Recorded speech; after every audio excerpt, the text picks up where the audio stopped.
আমাদের অনন্য স্টোরি সকল প্রকার পার্ট গল্প দেখতে আমাদের চ্যানেলটি সাবস্ক্রাইব করে পাশে থাকা বেল আইকনটিতে ক্লিক করে অল নোটিফিকেশন অন করে দিন।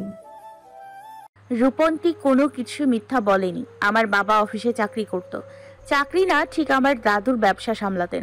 আমাদের দোতলা বাড়িও ছিল। আমরা কাকুরা কাকিমা বাবা মা সবাই একসাথে থাকতাম সেই বাড়িতে। কত আনন্দ করেছিলাম। তাহলে এই টিনের ঘরে আসলে কি করে? কি হয়েছে আমাকে খুলে বলবে সবটা?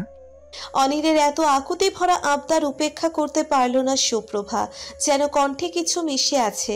সুপ্রভা বলতে শুরু করে, সেই বাড়িতে একদিন নেমে আসে শোকের ছায়া।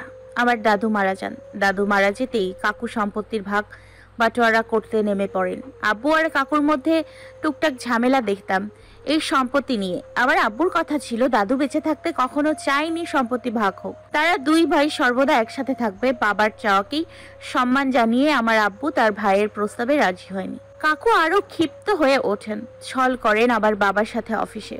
মিথ্যা বানোয়াট রটিয়ে দেন চুরির, সেই সাজাও ভোগ করে আমার আব্বুর রীতিমতো ছড়িয়ে যায় এই মিথ্যা অপবাদ। সেজন্য আব্বু অন্যত্র চাকরি পায়নি। কেউই বিশ্বাস করেনি আব্বুর কথা। যেটুকু সম্বল ছিল সেটা দিয়ে এই বাড়িটুকু বানায়, আসবাবপত্র সমস্ত কিছু আনে, থাকতে শুরু করে এই ছোট্ট টিনের বাড়িতে।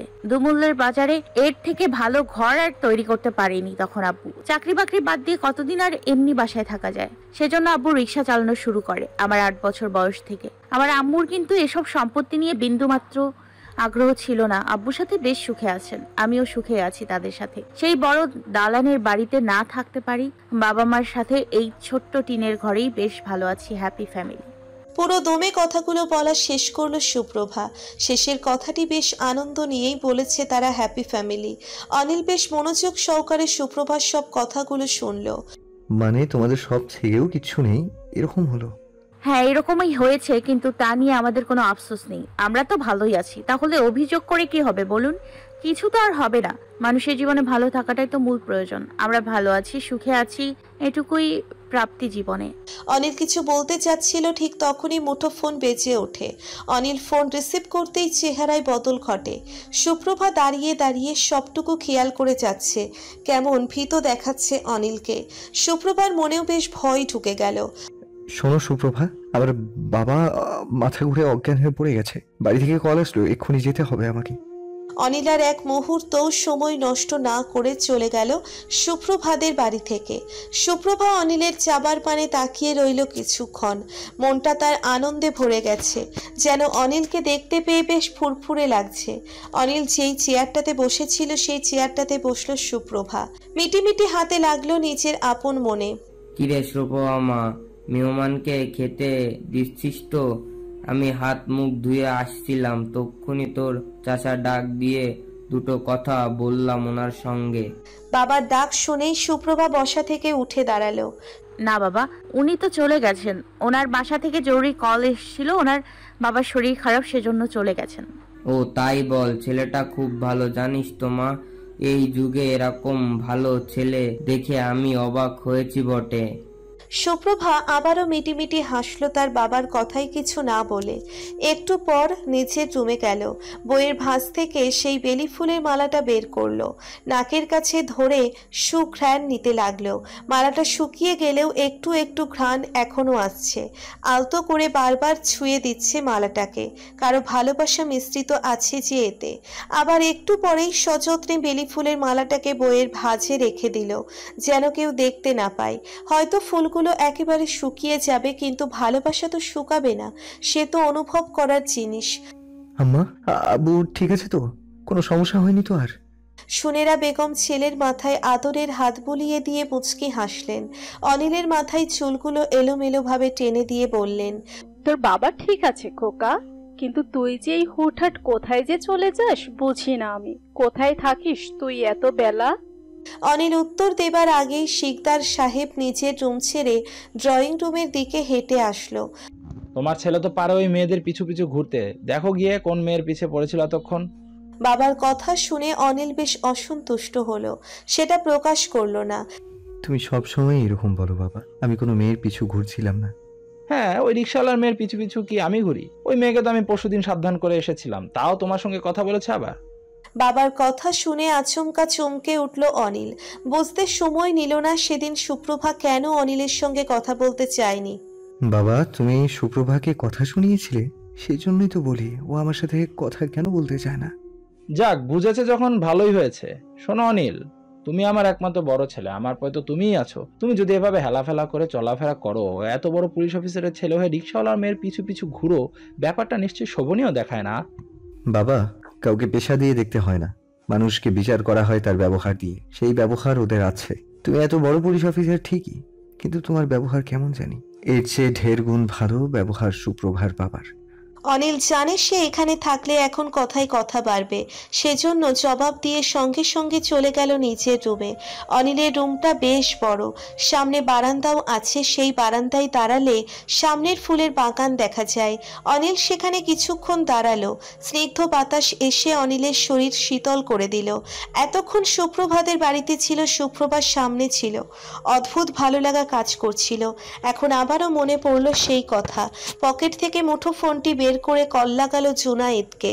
যা বলার বলে দিয়ে রুমে এসে কাটের মাঝখানেই অগোছালোভাবে শুয়ে পড়ল।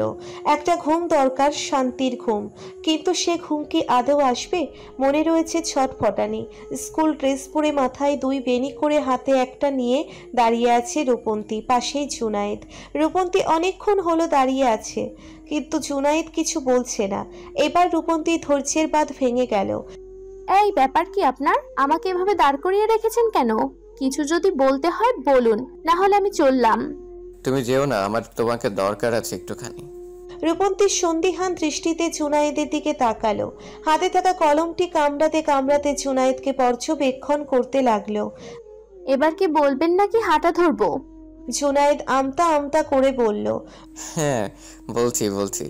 বিয়ে ভাঙতি দিতে হবে, আর সেখানে তোমার সাহায্য লাগবে আমার। রূপন্তী অবাক দৃষ্টিতে তাকিয়ে থাকে জুনায়েদের দিকে। হাতে থাকা কলমটি মাটিতে পড়ে যায়। কোমরে হাত দিয়ে তীক্ষ্ণ দৃষ্টিতে জুনায়েদের দিকে তাকিয়ে বলে, আপনি আমার বিয়ে ভাঙতে দেবেন? আপনি কি করে জানলেন কাল পরশু আমাকে পাত্রপক্ষ দেখতে আসবে? বলুন। আরে, তোমরা মেয়ে মানুষরা কি সবসময় এক লাইন বেশি বুঝো নাকি বলো তো? আমি বিয়ে ভাঙতি দেবার কথা বলেছি, সেটা সুপ্রভার। তোমার বিয়ে ঠিক হলো কি হলো না সেটা কি আদেও আমি জানি? অযথা কথা বাড়াচ্ছ। জুনায়েদের কথা শুনে রূপন্তী চুপ হলো। সে বোধহয় একটু বেশিই বলে ফেলেছে, কিন্তু তারই বা কি দোষ? তাকেও যে বাড়িতে পাত্রপক্ষ দেখতে আসবে পরশুদিন। পছন্দ হলে সেখানেই পাকা কথা, বিয়ে হবে। ছেলে সরকারি চাকুরিজীবী, বাবা যে এই পাত্র মোটেও হাতছাড়া করবে না। এদিকে রূপন্তীও মনে মনে চাইছে সুপ্রভার মতন এই বিয়েটা না হোক। দুই বান্ধবী একসাথে গ্যারা করে পড়েছে বলা যায়। দুঃখিত, আমি জানতাম না। আসলে আমাকেও দেখতে আসবে, পছন্দ হলে কিছুদিনের ভেতর বিয়ে। সেজন্য ভেবেছিলাম আপনি হয়তো আমার কথা বলছেন। আচ্ছা, তোমাদের বাবা মায়ের কি হয়েছে বলো তো? সবে তো এসএসসি দিবে, বয়স কতই দেখে এক্ষুনি তোমাদের বিয়ে দিতে চাইছে। আশ্চর্য তো। পাত্র ভালো পেলে কেউই হাতছাড়া করে। আমাকে বলুন তো একটু, সেক্ষেত্রে আমার বা সুপ্রভার পরিবারও ব্যতিক্রম না। ভালো পাত্র পেয়েছে সেজন্য বিয়ে দিতে চাইছে। ওনারা তো ভাবছেন সুপাত্রের কাছে বিয়ে দিলে আমরা সুখী থাকবো। আর যদি সুখে না থাকো তাহলে? জুনায়েদের এরকম কথা শোনার জন্য প্রস্তুত ছিল না রূপন্তী। মানে কি বলছেন? দেখো রূপন্তী, আমি আমার বন্ধুর মতন অত ঘুরিয়ে পেঁচিয়ে কথা বলতে পারি না। আমার তোমাকে বেশ ভালোই লাগে। ছটফটে চঞ্চল স্বভাবের মেয়ে, খানিকটা আমারই মতন। তোমার এত দ্রুত বিয়ে হয়ে যাবে মেনেই নিতে পারছি না। আপনার মানা আর না মানায় আমার কিছু আসবেও না, যাবেও না। এই রে, কত দেরি হয়ে গেল, আমি যাই, স্কুলে যাই। রূপন্তী চলে যেতেই জুনায়েদ কপালে হাত দিল। সে এসেছিল কি করতে আর কি করলো। এবার নিশ্চয়ই অনিল আর তাকে আস্ত রাখবে না। কপাল চাপড়াতে চাপড়াতে পাশেই রাস্তার একটা দোকানে বসে চা খেতে লাগলো। ক্লাসরুমে দরজা দিয়ে ঢোকার সময় কেউ একজন কিছু একটা ছুঁড়ে মারল সুপ্রভার দিকে। সুপ্রভা মাথা ঝুঁকে সেই কাগজ উঠিয়ে নিয়ে দেখলো তাতে একটা রিকশার ছবি আঁকা আছে। ছবিটা যে খুব সুন্দর তাও বলা যায় না, বেশি বিচ্ছিরি করেই আঁকা হয়েছে। সুপ্রভা সেই কাগজটা নিয়ে ফার্স্ট বেঞ্চে বসা নিপার কাছে নিয়ে গেল। এটা কি নিপা? নিপা সুপ্রভাকে দেখেই বিরক্তিতে চোখ মুখ কুঁচকে ফেললো, আঙ্গুল উঁচু করে বলল, এটা কি নিয়ে এসেছো তুমি আমার সামনে? এটা নিয়ে আমি কি করব? এটা যে তুমি আমাকে ছুঁড়ে দিয়েছো সেটা আমি জানি, কারণ ক্লাসে এটা তুমি ছাড়া কেউই করতে পারে না। সুপ্রভার কথা শুনে নিপা রাগে ফুঁসতে ফুঁসতে বলল, হ্যাঁ আমি ফেলেছি, তো কি হয়েছে? যত সব ঢং, ন্যাকামি। ভালো হয়ে যাও, ব্যবহার ঠিক করো। ব্যবহারই মানুষের পরিচয়। কেবল চেয়ারম্যানের মেয়ে হলেই হয় না, ব্যবহারও ভদ্র মার্জিত হওয়া লাগে। সুপ্রভা সেখানে আর দাঁড়ালো না, পিছনে রূপন্তীর পাশে গিয়ে বসে পড়ল। নিপা আর কিছু বলার সুযোগ পেল না, তার আগেই ক্লাসে স্যার এসে উপস্থিত হলেন। এরকম ঘটনার সম্মুখীন সুপ্রভা এই প্রথম হয়নি। ক্লাসে নিপার সাথে তার বেশ টক্কর আছে, সেটা একটাই কারণ, সুপ্রভা পড়ালেখায় ভালো, আর সেটা নিপা কিছুতেই সহ্য করতে পারে না। রান্নাঘরে ছেলের জন্য বহু যত্ন নিয়ে পায়েস রাঁধছে সোনেরা বেগম। একটু পরে বাদাম দিয়ে আবারও মনোযোগ সহকারে নাড়তে লাগলো। বেশ ভালো করে তৈরি করছে, যেন ছেলে খুশি হয়। অনিলের আজকে জন্মদিন বাড়িতে, সে উপলক্ষেই ছোটখাটো আয়োজন চলছে। সোনেরা বেগম বাটিতে পায়েস রেখে চলে যায়, অনিল তখন ফ্রেশ হচ্ছে। অনিল ফ্রেশ হয়ে এসে বিছানায় বসতেই বাবা শিকদার সাহেবকে বসা দেখে। বাবা, তুমি কি আমাকে কিছু বলতে চাও? আজকে তোমার জন্মদিন উপলক্ষে বাসায় একটা ছোট্ট আয়োজন হয়েছে, সেখানে জুনায়েদ, আরিফ সহ তোমার কিছু বন্ধুদের আমি দাওয়াত দিয়েছি। তুমি চাইলে তোমার অন্য কাউকেও ডাকতে পারো। বাবার কথা শুনে মুহূর্তের মধ্যে অনিলের ঠোঁটে মুচকি হাসি দেখা দেয়। তৎক্ষণাৎ বাবার হাত ধরে বলে ওঠে, সত্যি আমি যাদের চাইবো তাদের দাওয়াত দিতে পারবো তো বাবা? শিকদার সাহেব ছেলের কথা শুনে হাসি মুখে বলে উঠল, হ্যাঁ পারবে, তোমার জন্মদিন আজকে, আর আমি তোমাকে না করব না। অনিল, তুমি যাদের খুশি ডাকতে পারো, আমার আপত্তি নেই। আজকের দিনটা শুধুই তোমার, তুমি খুশি থাকো। অনিল খুশি মনে রুম থেকে বের হতে যাচ্ছিল, তখনই মায়ের ডাক শুনে থমকে দাঁড়ায়। পিছন ফিরে দেখে মা হাতে পায়েসের বাটি নিয়ে দাঁড়িয়ে আছে। এই পায়েসটুকুনি তো খেয়ে নে বাবা, আজকে তো তোর জন্মদিন। সুনেরাব অনিলের মুখে পায়েস একটু চামচ দিয়ে তুলে খাইয়ে দিল।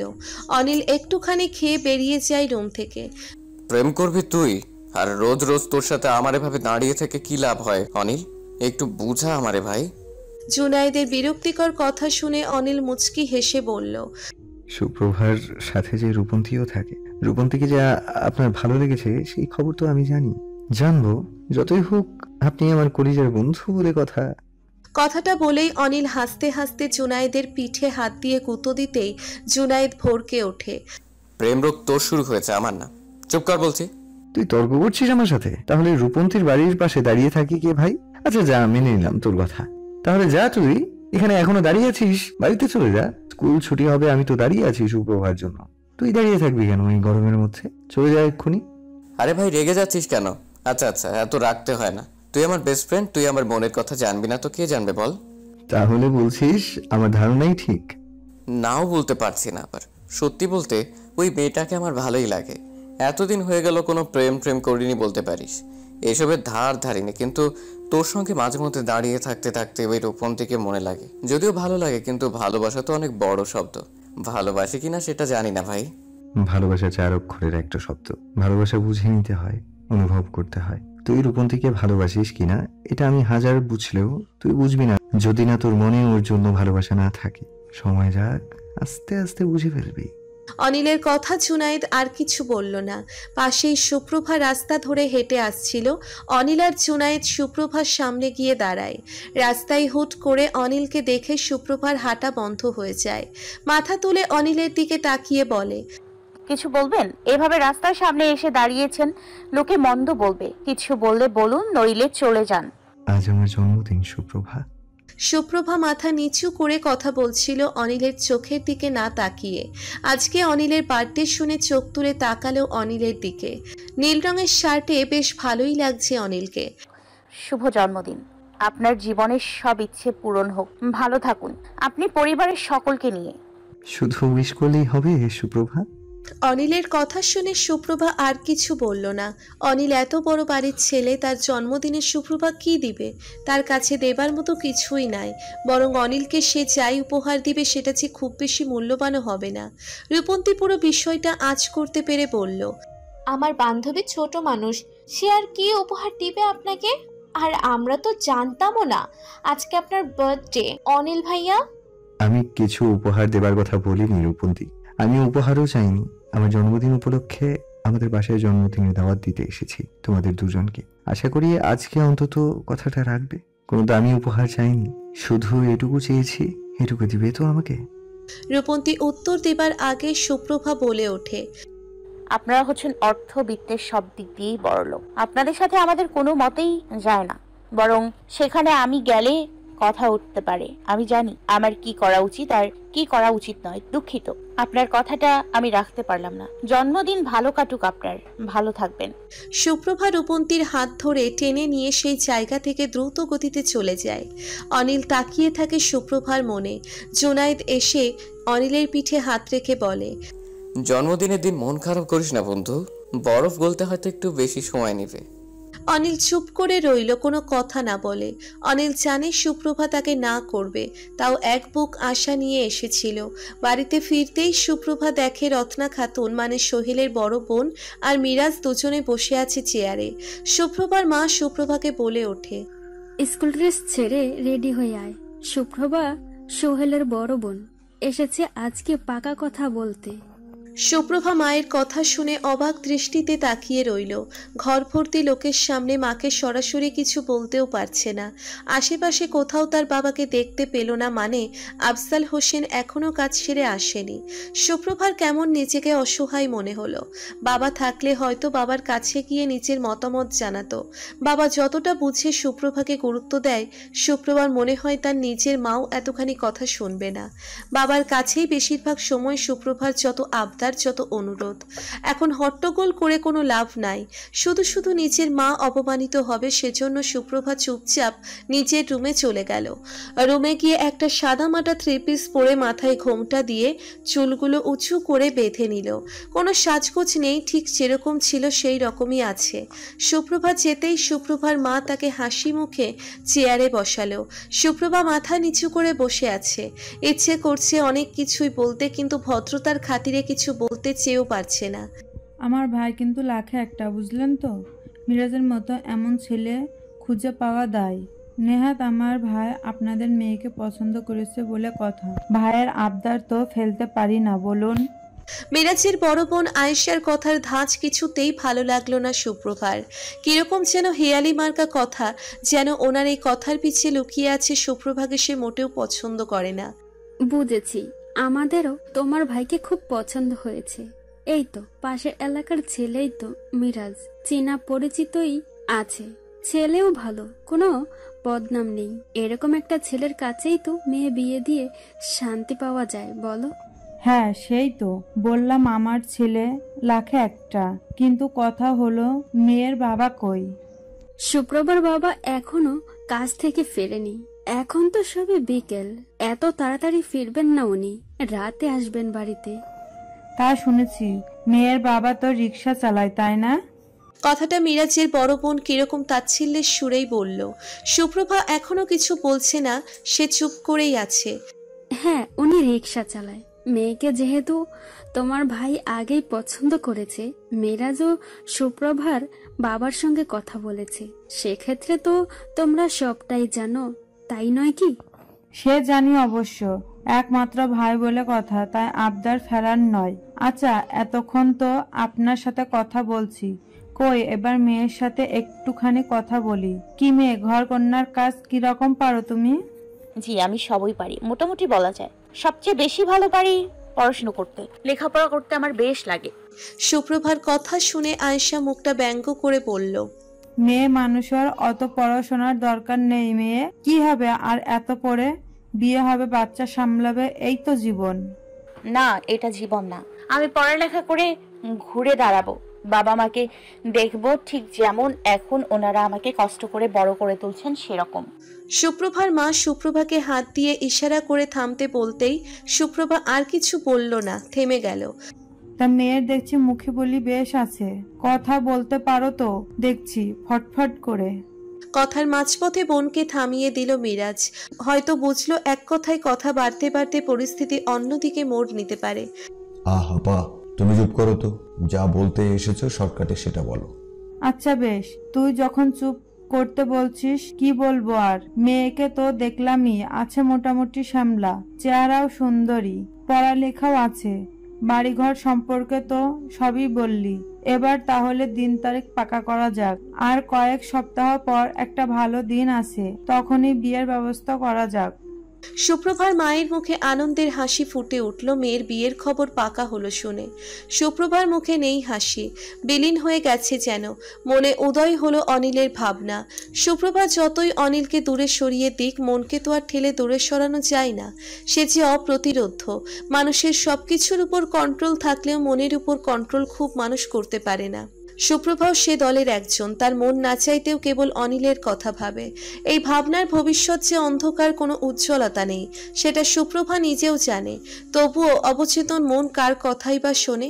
আয়েশা চেয়ার ছেড়ে উঠে দাঁড়ালো। সুপ্রভার মাও আয়েশার সঙ্গে গিয়ে দাঁড়ালো। মিরাজ সুপ্রভার সামনে এসে দাঁড়িয়ে ফিসফিস করে বলল, আমি বলছিলাম যেটা আমি চাই, মানে চাই। হ্যাঁ, দেখলে তো, তোমাকে আমার মনে ধরেছিল, এখন একেবারে তোমাকে নিজের করেই ছাড়লাম। কিছু করতে পারলে না তুমি। সুপ্রভা বিরক্তিকর দৃষ্টিতে তাকিয়ে মিরাজকে জবাব দিল, মনে রাখবেন, কবুল বলার আগ অব্দি আমি আপনার কথাটা কোনো অংশেই খাটে না। আপনি এটা জোর গলায় বলতেও পারবেন না, এটুকু ভুলবেন না আশা করি। এত তেজ? বিয়ে হোক, এমনিই সব কমে যাবে। মিরাজ চলে গেল। সুপ্রভা মায়ের জন্য অপেক্ষা না করে এবার নিজের রুমে গিয়ে দরজায় খিল দিল। বিছানায় শুয়ে পড়ল। হাতে নিল সেই শুকনো বেলি ফুলের মালা। এক নজরে কতক্ষণ তাকিয়ে থাকলো ফুলের মালাটার দিকে। কয়েক ফোঁটা অশ্রুকণা গড়িয়ে পড়ল শুকনো ফুলের মালার উপরে। সুপ্রভা চোখ বন্ধ করতেই যেন অনিলের মুখশ্রী চোখের পাতায় ভেসে উঠছে বারবার। কিছুতেই যেন মুছতে পারছে না সে মুখ, অথচ সেটা মুছতে হবে। সুপ্রভার কাছে একটা আবদার করলাম আমি, এই প্রথম কিছু চাইলাম, আর ও সেটা রাখলো না জুনায়েদ। জুনায়েদের উদ্দেশ্যে কথাটা বলল অনিল। সুপ্রভা যাবার পর দুই বন্ধু মিলে একটা পার্কে বসে আছে। অনিলের মনে কেবল সুপ্রভাকে নিয়েই ভাবনা। দেখ, আজকে একটা জিনিস পরীক্ষা করে, সুপ্রভার মনে যদি তোর জন্য কোনো ফিলিং থেকে থাকে, তাহলে তোর করা প্রথম আবদার কিছুতেই ফেলতে পারবে না। তার উপর তোর জন্মদিন আজকে, দেখ না একটু পরীক্ষা করে কি হয়। অনিল আর প্রতি উত্তর করল না, চুপ করে বসে রইল। দরজায় ঠক ঠক শব্দ শুনে নিজেকে ঠিক করে নিল সুপ্রভা। দরজা খুলতেই ভিতরে হুড়মুড়িয়ে প্রবেশ করলো রূপন্তী। কি রে, দরজা খুলতে এতক্ষণ লাগে নাকি তোর? কি করছিলিস রুমে বসে বসে? কিছু না, ঘুমিয়ে পড়েছিলাম। কিন্তু তুই এই শাড়ি পরে এত সেজে গুজে এসছিস কেন? কোথাও যাবি? বারে, ভুলে গেলি? আজকে না অনিল ভাইয়ার জন্মদিন। ভাইয়া কত করে যেতে বললো, আর আমি যাব না? তুই ওনাকে অপছন্দ করিস না, ইগনোর করিস। হ্যাঁ, তুই ওনাকে ইগনোর করতে পারিস, কিন্তু উনি আমার সঙ্গে বেশ ভালোভাবেই কথা বলে। আমি যাব ওনার জন্মদিনের অনুষ্ঠানে, সেজন্য সেজেছি, বুঝলি? তো ঠিক আছে, যা না। আমার কাছে কেন এসছিস তুই? আমি কি করব? তুই কি করবি মানে? তুই তো যাবি আমার সঙ্গে। সব সময় কল্পনাতে ভেসে থাকলে চলে না রূপল। এই যে আমি এখন ওনাদের বাসায় যাব বলছিস, সেটা ওনারা কেউ ভালো চোখে নেবে না তো। এটা হচ্ছে বাস্তবতা, আর তুই কল্পনা করছিস। অনিল ভাইয়া বলেছে এটুকু তোর জন্য যথেষ্ট নয় কি? মানুষটা জন্মদিনে তোর কাছে একটু জিনিস চেয়েছে শুধু। সুপ্রভা এবার কিছু বলল না। এই পরিস্থিতিতে তার নিজেও ইচ্ছে হচ্ছে অনিলকে একটিবার দেখুক। তাছাড়া জন্মদিনের দিন মানুষটা কিছু চেয়েছে সুপ্রভার থেকে, তাও প্রথমবার। সেটাও বা ফিরিয়ে দেয় কি করে? মন বলছে একটু যাওয়া যাক। ঠিক আছে, তুই বস, আমি রেডি হয়ে নিচ্ছি। রূপন্তী একটু অপেক্ষা করতেই সুপ্রভা রেডি হয়ে আসলো। পরনে থ্রি পিসটা বদলে সাদা রঙের একটা থ্রি পিস পরে এসেছে। চুলগুলো বেনি করে সামনে এনে রেখেছে, মুঠো ভর্তি চুড়ি পরেছে, কানে ছোট্ট টপ পরেছে, বড় দুল পছন্দ নয়। সাদা রঙের ওড়নাটা দিয়ে মাথায় ঘোমটা দিয়ে ওড়নার এক পাশ ছেড়ে দিল। সাদার ভিতর ওড়নাতে কালো রঙের পাথর যেন ফুটে উঠেছে, সঙ্গে সুপ্রভার সৌন্দর্য দ্বিগুণ করে তুলেছে। সুপ্রভার তেমন দামি প্রসাধনী সামগ্রী নেই, তবুও সুপ্রভা এমনিতেই সন্তুষ্ট। বরাবরই সিম্পল থাকতে পছন্দ করে সে মনে করে ওসব মেকআপ করে নিজের আসল চেহারা লুকানোর চেয়ে সে যেমন আছে তেমনই ভালো। এই সিম্পল সাজেই তোকে কি অসাধারণ লাগছে রে সুপ্রভা? রূপন্তী হাসতে লাগলো। সুপ্রভার মনে চিন্তার রেশ। বলে তো দিল যাবে, কিন্তু উপহার? জন্মদিনের অনুষ্ঠান বলে কথা, উপহার বাদে খালি হাতে কি করে যাবে? কিছু তো দিতেই হয়। এই রূপা, উপহার বাদে কি করে যাব? এই যে উপহার দেখছিস না আমার হাতে আছে, আমি ভাইয়াকে একটা সুন্দর দেখে ঘড়ি গিফট করব, আর এই ফুলের তোড়াটা দিব। ঠিক আছে, এটা না হয় তুই দিবি, কিন্তু আমি কি দিব? আরে তুই আর আমি কি আলাদা হলাম নাকি? এতেই চলবে। আয় চল তো। না, এসব বললে চলবে না, আমি ওনার জন্য উপহার কিনবো। সুপ্রভা জেদ ধরল, কিন্তু টাকা কোথায় পাবে? বেশ চিন্তার পর মনে হলো স্কুল থেকে টিফিনের টাকাগুলো জমিয়েছিল, যদি ভবিষ্যতে কখনো কোনো ইচ্ছে হয় বা দরকার লাগে সেক্ষেত্রে খরচা করবে বলে। কিন্তু খরচা আর হয়নি। সে কথা মনে পড়তেই পড়ার টেবিলে মাটির ব্যাংকটা এনে সজোরে মাটিতে আছড়ে ভেঙে ফেলল। সব 20 টাকা, 10 টাকা, 100 টাকার নোট মিলিয়ে সুপ্রভা গুনে দেখল মোট 3000 টাকা হয়েছে। সুপ্রভা হাতে টাকাগুলো নিল। নে সুপ্রভা, এবার চল যাওয়া যাক। সুপ্রভা খুশি মনে হ্যাঁ বলে রূপন্তীর সাথে বেরিয়ে পড়ল। বড় শপিং মলে যাবার সাধ্য নেই সুপ্রভার, কখনো যায়নি বলা যায়। সবসময় ফুটপাতের দোকান থেকে জামা কিনেছে, আজকেও সেরকম একটা দোকানে ঢুকলো। যতটুকু সামর্থ্য আছে সেটার ভিতরে সাদা রঙের একটা পাঞ্জাবি পছন্দ করলো। সেটা সযত্নে প্যাকেট করে হাতে নিয়ে চলল অনিলের বাড়ি। দোতলা ভবনটিতে হরেক রকম আলোকসজ্জায় সজ্জিত করে রেখেছে। চোখ ধাঁধিয়ে যাচ্ছে রঙিন আলোতে, গানের আওয়াজও আসছে কানে। সুপ্রভা গেট দিয়ে ভিতরে ঢুকলো। বাড়িটার সামনে বেশ অনেকখানি জায়গা আছে, কিছু লোকজন সেখানে দাঁড়িয়ে আড্ডা দিচ্ছে। সেই জায়গায় অনিলকে দাঁড়াতে দেখতে পেল সুপ্রভা, সঙ্গে সঙ্গে মুচকি হেসে উঠল। আরেকটু ভালো করে দেখলো অনিল তাকে এখনো দেখতে পায়নি, সে জুনায়েদের সাথে কথা বলতে ব্যস্ত। তখনই সুপ্রভার চোখ পড়ে শিকদার সাহেবের দিকে। শিকদার সাহেব সুপ্রভার দিকে তাকিয়ে আছে, এদিকেই আসছে।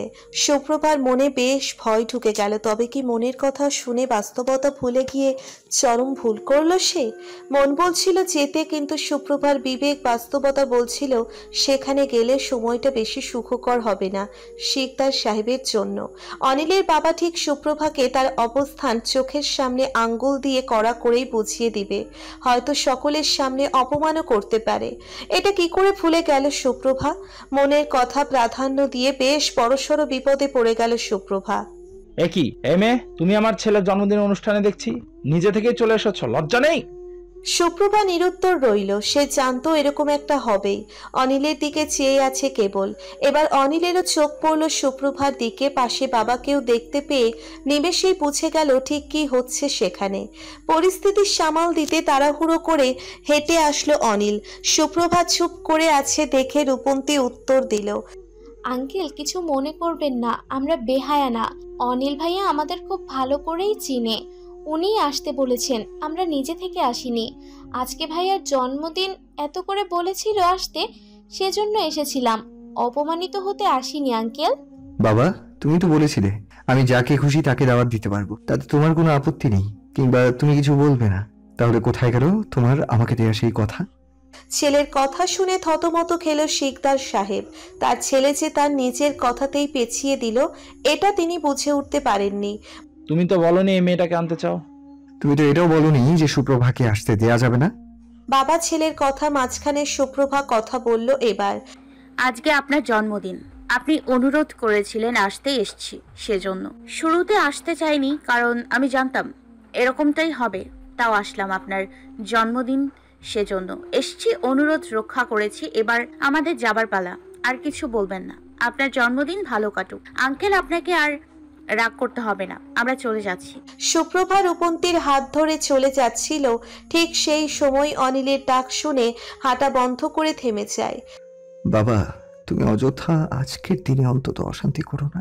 ওরা যদি চলে যায় তাহলে আমার যে খুব একটা ভালো লাগবে না, সেটা তুমি নিজেও জানো। আর জন্মদিনের দিন আমাকে গোমরা মুখে নিশ্চয়ই দেখতে চাইবে না, বলো? শিকদার সাহেব হার মানলেন ছেলের যুক্তিকে। দীর্ঘশ্বাস ফেললেন অনিলের দিকে চেয়ে। ঠিক আছে, তবে তোমার খুশিতে আমি খুশি। তোমরা দুজন এসেছো যখন, ভেতরে আসো। আমার ছেলের জন্মদিনে আমি কাউকে এভাবে বাড়ি থেকে ফেরাতে পারি না, ভেতরে আসো। শিকদার সাহেব চলে গেলেন তার বন্ধুদের কাছে। এক পাশে সুপ্রভা আর রূপন্তী দাঁড়িয়ে আছে, আর এক পাশে একা অনিল দাঁড়িয়ে আছে, আর চোখে সুপ্রভাকে দেখছে। তখনই জুনায়েদ এসে রূপন্তীর হাত ধরে টেনে নিয়ে একটু দূরে দাঁড়ালো। রূপন্তী হাত ছাড়িয়ে নিল বেশ জোরে, রাগত স্বরে আঙ্গুল উঁচু করে জুনায়েদের দিকে বলতে লাগলো, আরে আরে, আপনার সাহস তো দেখছি কম না। আপনি আমার হাত ধরে টেনে নিয়ে এসেছেন, এত সাহস কোথা থেকে হয়? দিব নাকি টেনে এক থাপ্পড়? অনিল ভাইয়ার চেনা না হলে এতক্ষণে থাপ্পড় খেয়ে বসে থাকতেন। বাবারে, মেয়ে তো নয়, দেখছি ধানি লঙ্কা একেবারে। এই মেয়ে, হাত ধরেছি বলে এত রাগ? বাপরে, তোমার বান্ধবীকে দেখে কিছু শিখতে পারো না? সুপ্রভা কি রকম ঠান্ডা শান্ত শিষ্ট মেয়ে। সবাই সুপ্রভা না, বুঝলেন? আমি রূপন্তী, কোনো সুপ্রভা নই। আপনার ভাগ্য ভালো এভাবে টেনে আনার জন্য আপনাকে আমি এখনো চড় মারিনি। ভালোই ভালোই কথা বলছি। উফ, এই মেয়ে বুঝে কম, চিল্লায় বেশি। তোমার মুখটা একটু বন্ধ করবে তো নাকি? এইটুকু বুঝলে না কেন তোমাকে টেনে এনেছি? তখন সোজাভাবে টেনে আনলে কি তুমি আসতে? বরং কত প্রশ্ন হতো, সেই জন্য আনলাম। জুনায়েদের উত্তরে সন্তুষ্ট হলো না রূপন্তী। ভ্রু কুচকে তাকালো জুনায়েদের দিকে আরো এক ঝুড়ি প্রশ্নের সমাহার নিয়ে। আমাকে টেনে এনে কি লাভ আপনার?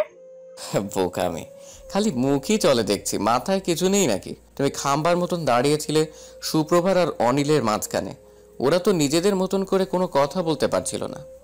ও, সেটা আগে বলবেন তো নাকি? তুমি বলতে দিয়েছো নাকি? বলতাম। আরে গাধীর মতন প্রশ্ন করো না, ওখানে বলে আনা যেত তোমাকে। কি যে মেয়ে।